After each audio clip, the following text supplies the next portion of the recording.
Good evening. Coming up in Mello TV Evening News, Bustamante Highway in Clarendon to experience delays due to construction work. Ministry of Health and Wellness is this evening reporting an increase in cyber attacks on its systems, and the National Water Commission is advising its customers to brace for increased water bills this month. And now the news in detail. Starting this Thursday, May 4, 2023, motorists traveling on a section of the Bustamante Highway in Clarendon may experience minor delays due to construction work on the East-West Highway Extension project. The targeted section between Glenmuir Road and Paramus will be widened to accommodate the extended toll road entry and exit and traffic signals. A Florida T will also be installed to improve traffic flow. The construction of a new diamond interchange to replace the existing roundabout near the Rio Minho is also part of the project. The National Works Agency and the National Road Operating and Construction Company, NROC, will be managing the traffic flow, and motorists are being urged to exercise caution and follow the instructions of flag persons and signs. Veteran journalist Janet Silveira has launched a web series entitled West Side JA, featuring success stories from underexplored areas of Western Jamaica. The launch event was held at the Roots Rock restaurant at the S Hotel and had Miss Universe contestants in attendance. The series aims to showcase unique island lifestyle of Hanover, Westmoreland, St. Elizabeth, Trelawney, and St. James, with the possibility of featuring individuals from St. Anne as well. While providing opening remarks, Ms. Silveira shared the importance of the series. It's a good feeling because it has been years that I've wanted to do something like this. Something that showcases the creme de la creme, the best of the best out of Western Jamaica.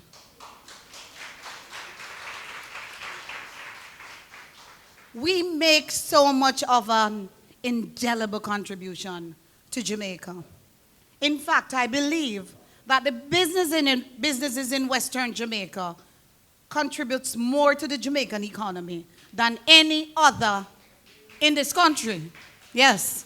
But if we're not careful, it happens that we're slighted sometimes, you name it. But we are not given the type of recognition that we deserve. And so I decided that we had to have something that would recognize and celebrate and showcase those of you who have made successes of your lives right here in Western Jamaica. So we have introduced West Side JA. Big up! Silveira went on to provide a breakdown of the show. It's a 30-minute island lifestyle web series about interesting people, places, and happenings on the west side of Jamaica. It will feature successful business luminaries who have contributed extensively to the growth and the development of Jamaica's west coast, chosen from an eclectic fusion of backgrounds and industries. It will also go off the beaten track to highlight some of the unique cultural treasures under the segments of cuisine, artifacts, architecture, and hidden gems. Permanent Secretary in the Ministry of Health and Wellness, Dunstan Bryan, has revealed that the ministry's information systems have been under increased cyber attacks. However, the ministry's software protection system has been able to successfully fend off these attacks and prevent any breaches. Mr. Dunstan shared this information in response to a query during a recent meeting of the Public Accounts Committee of Parliament. He also mentioned that the Southeast Regional Health Authority, SARA, had recently faced a cyber attack but was able to manage the situation and restore its affected email system. Barbados-based Caribbean Climate Outlook Forum, CARICOF, warns of difficulty in confidently forecasting rainfall over the next 3 months due to the Pacific potentially transitioning into El Niño conditions and Caribbean Ocean temperatures expected to increase to above average. Karikoff also warns of long-term drought concerns rising in Cuba and the likelihood of frequent dry spells and wildfires continuing through May or June, with the potential of flooding, flash floods, and cascading hazards. Karikoff advises tropical cyclones may develop as early as May. Water bills for consumers may increase this month due to a 5.1% adjustment to the National Water Commission's base rate. The Office of Utilities Regulation approved the adjustment in May, taking into account changes in the price adjustment mechanism affecting inflation, foreign exchange rates, and electricity costs. The adjustment will apply to customers' bills in May for their April consumption. The I Have a Heart Foundation, a non-profit organization promoting heart disease awareness in Jamaica, has donated an LED operating theater light with a camera system to the University Hospital of the West Indies. This high-quality surgical light will provide natural color rendition, excellent shadow control, and deep cavity illumination, improving the working conditions for the OR team and benefiting every patient who undergoes surgery. Founder of the foundation, Abigail Smith, provided an overview of the organization and the work it has done so far. Now, the foundation started officially in 2013, and to date, we have managed to do heart disease awareness campaigns across several high schools in Manchester and Clarendon. We have established a partnership with the National Blood Transfusion Service, and we have hosted several blood drives. Our 10th one will be on June 10. We're also partners of the Organization for International Development and the UE Cardiac Unit, and we do a cardiac mission, and to date we have saved and changed 32 lives through free heart surgeries. Our advocacy, thank you. Our advocacy has also led the government to offer 2 full scholarships for 2 medical students to study perfusion medicine, and I think they should begin their course of study this year. And all our efforts are dedicated to heart disease awareness, the support of our cardiac care system, and by extension, our health sector. Ms. Smith outlined her own story with heart disease and gave her desire to give back. At 12, I knew that one day I wanted to give back to this hospital. April 5, 2012, I underwent my first cardiac surgery to implant an implantable cardioverter defibrillator, or ICD. And the day after that, my doctors found out I had a collapsed lung. October 2012, I would undergo another surgery. June and July 2018, respectively, I'd undergo 2 more. In June 2019, another one, and all those surgeries were part of treatment for heart disease, a rare and progressive one, arrhythmogenic right ventricular dysplasia. And all those surgeries were done right here at University Hospital of the West Indies. All my pre-op and post-op care were done right here. So it is only fitting that I give back to the place and to the people who saved my life. If it weren't for the doctors here, especially Dr. Irvin and Dr. Stevenson, I would have died at 19 years old, and I will be 31 in September. Yes. Angia Pinnock, acting manager of Main Operating Theatre, Intensive Care Unit and International Patient Operations, expressed gratitude to Ms. Smith and her team.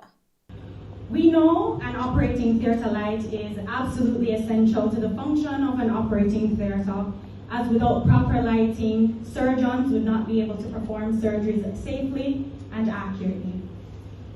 What proper lighting does, it allows our surgeons to clearly visualize the surgical site, any delicate tissue and structure, and of course help to minimize reflections and shadows, thus enabling precision in surgeries.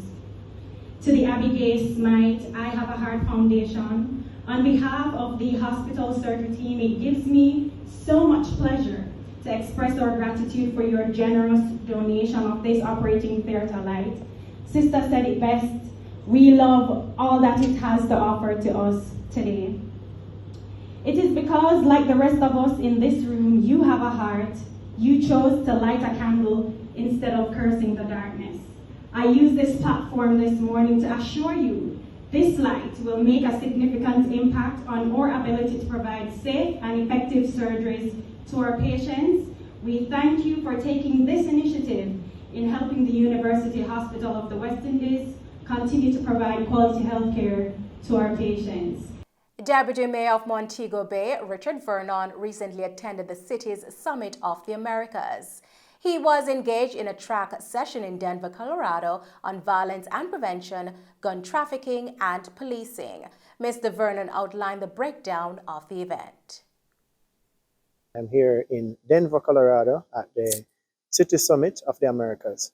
Today I engage in a track session on violence prevention, gun trafficking, and also public safety. And we shared our experience in Montego Bay as it relates to what happened through the zones of special operation and what we have done through the Restore Paradise initiative.